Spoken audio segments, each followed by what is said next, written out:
Hello everyone, so if you want to use your eyes comfort mode on your Samsung Galaxy Tab S9 FE, first of all, you have to fully expand the top panel to see the icons. Now swipe it down again and here we are to find our eye comfort shield icon.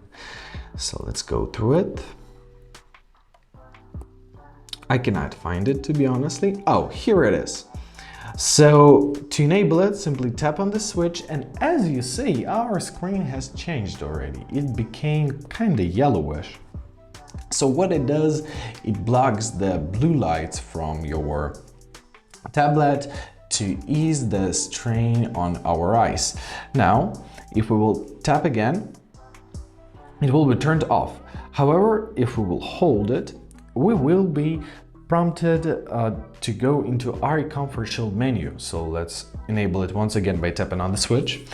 Here we can adjust the color temperature, so to make it colder or to make it warmer. However, I recommend keeping it somewhere in the middle, maybe like 75% would be cool. Now you can set a schedule. So press set schedule, always on from sunset to sunrise, or custom. If you press custom, you can adjust where does it start and where does it ends. And basically, that's it. I hope this video is helpful. Thank you so much for watching and have a great day.